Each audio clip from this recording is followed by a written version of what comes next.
Minha pergunta vai apelar ao professor.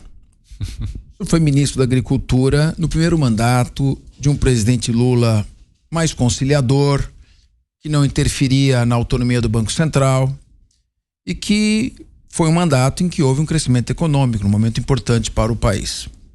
Bem, no atual mandato, o presidente Lula me parece um pouco mais, eu diria, magoado, ele está frustrado com o que aconteceu, enfim, não é o mesmo presidente Lula. E ele já fez vários gestos, acenou para o MST. Convidou o João Pedro Stedley, que é o presidente do MST, para acompanhá-lo numa viagem à China. Convidou para integrar o Conselho de Desenvolvimento Econômico da Presidência da República. Recentemente se fez representar pelo seu vice-presidente na feira do MST, onde foram feitos ataques duríssimos ao agronegócio, inclusive mentirosos, dizendo que o agronegócio não produz. Que conselho o senhor daria ao seu colega ministro da Agricultura, o senhor como professor, com a sua experiência, para poder se equilibrar entre um governo que faz acenos a um movimento que quer invadir terras, praticar crime de esbulho, e o agronegócio que é necessário para manter o crescimento econômico, corresponde a 25% do nosso PIB? Apês, você faz uma pergunta chata para mim, mas eu vou procurar responder para você diplomaticamente, ainda que seja um mero agricultor e não um diplomata. Mas vamos lá. O ministro Carlos Fávaro é uma liderança rural. Ele foi presidente da AproSoja, uma das instituições mais importantes da agricultura brasileira. Foi secretário do Meio Ambiente do Mato Grosso, que é o estado mais importante da agricultura do país. Foi vice-governador daquele estado. Ele foi também senador da República. Ele foi o coordenador da transição do plano de governo após a eleição. Então, é um homem que tem uma série de características e qualidades que fazem dele um ministro preparadíssimo para assumir a sua função. Qual é o problema, Capês? O problema é que muitas questões centrais da agricultura estão fora do Ministério da Agricultura. Por exemplo, me preocupa fundamentalmente a coisa de acordos comerciais. Sim. Para que se abra mercado. O Brasil está crescendo na produção espetacularmente, batendo recordes todos os anos, mas tem que haver acordos comerciais com países consumidores grandes para que a gente possa garantir mercados. A Tereza Cristina fez isso com muito vigor no mandato dela. A questão da infraestrutura logística. O Brasil foi para o Centro-Oeste nos últimos 30, 40 anos com vigor, tecnologia, gestão, competência e fez o Centro-Oeste hoje é Maracanã, onde vai ser jogada a partida final da Copa do Mundo da Alimentação. Eu me lembro, quando eu fui pro Cerrado há 50 anos atrás, Cerrado, você tá louco, Cerrado nem dado e nem herdado. Hoje virou essa realidade com tecnologia e ciência. Então, é preciso que haja infraestrutura logística. Quem cuida disso é o Ministério da Agricultura, nem com diplomacia no Ministério da Agricultura. Nós temos que cuidar das cadeias produtivas, que tem a indústria de insumos, equipamentos e serviços, transformação, exportação, etc. É a indústria. Portanto, a indústria é fundamental para a agricultura, não está no Ministério da Agricultura. A questão ambiental não está no Ministério da Agricultura.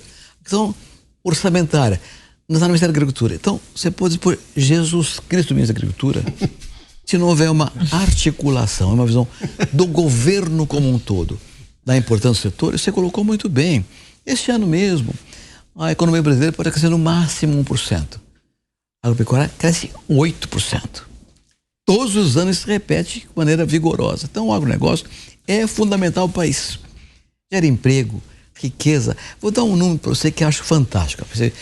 Agora, o Capê botou numa sinuca de bico, você com 3 tabelas. Nessa sinuca aqui. Ótimo.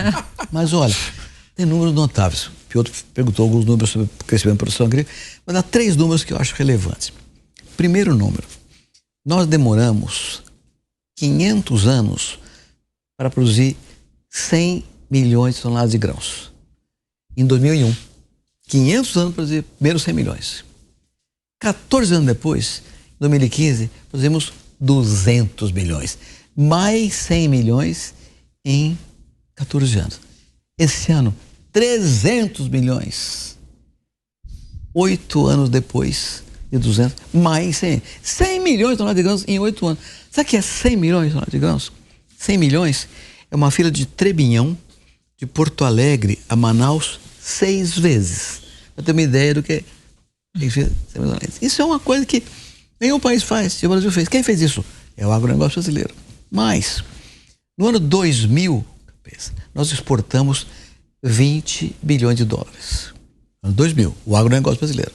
No ano passado, 160 bilhões de dólares. Temos 8 vezes em 22 anos, considerando que no meio do caminho, nos anos 2008, 9, 10, houve uma grande crise econômica mundial, que o mercado mundial despencou. Nós aumentamos 8 vezes as exportações. Exportamos hoje para 200 países, alimentamos 800 milhões de pessoas no mundo. Então, o Brasil tem feito um trabalho no agronegócio espetacular, que é fruto de que coisas? Primeiro, ciência e tecnologia.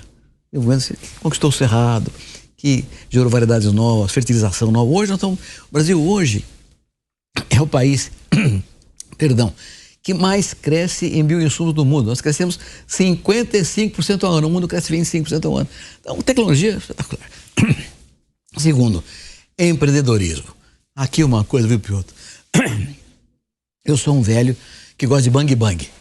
Filme de William Holden, John Wayne, Kirk Douglas. Conquista do Oeste. Era uma coisa extraordinária, aquelas caravanas. E isso é endeusado pelo cinema americano. Sim. Eu adoro ver aquilo. O que aconteceu com o Brasil? O Brasil, até 1970, capaz, a gente importava 30% que consumia. Ontem, importava leite, importava arroz, importava tudo. 30% não consumia. De repente, o governo criou os programas de conquista da Cerrado, Polo Centro, Prodecer, e aí surgiu uma coisa chamada gaúcho. Os gaúchos saíram do seu rincão, tinha 15, 20 hectares, e foram para o Mato Grosso, para o Tocantins, para o Maranhão, Mato Grosso Nortão mesmo, para Rondônia, para Roraima, e abriram esse país. Depois, atrás dele vieram os catarinas, paranaenses, paulistas, mineiros, nordestinos, capixabas. Tem uma cidade no sul do Pará, chama Paragominas. Foi aberta por 300 serrarias de capixabas. Esse país tem uma coisa, e quem puxou esse trem foram os gaúchos. Então tem que ter não tem um filme sobre isso. Tem que mostrar. Isso é uma saga moderna, heróica. Tem que ter orgulho. Os americanos, vai numa festa em Nova York, tem um menino de 20 anos lá, com cinturão, chapelão e bota. Sim. Tem orgulho da origem dele. Aqui não. Isso é uma coisa que é um heroísmo que o Brasil fez, enfrentando terra ruim, capeta. Campo ruim, erodida, cheio de urutu, cascavel, febre amarela, maleita. Esse pessoal foi para lá e conquistou isso na marra, né? Então, são coisas que foram feitas, têm que ser respeitadas pelos governantes, pelo parlamento, pela sociedade brasileira em geral. Acho que isso é que tem que ser feito. Eu publiquei há 5 anos atrás um livro chamado Agro é Paz. Eu tinha uma teoria muito antiga já, de que não haverá paz onde houver fome no mundo. E o Brasil, aumentando a produção de alimentos e alimentando o mundo, vai gerar paz no mundo. Nós precisamos hoje paz no agro brasileiro. Para que bater um no outro, brigar um no outro? Vai na feira, não vou na feira. Isso é uma bobagem. É uma bobagem. O Brasil precisa de um agro tranquilo, com segurança jurídica, com paz. O senhor identifica áreas improdutivas no agronegócio hoje no Brasil? Não, há áreas improdutivas. O MST diz que tem áreas improdutivas que ele invade, então... Não. Áreas de produtores rurais profissionais são todas produtivas. Tem alguma área improdutiva, porque alguém não está cuidando.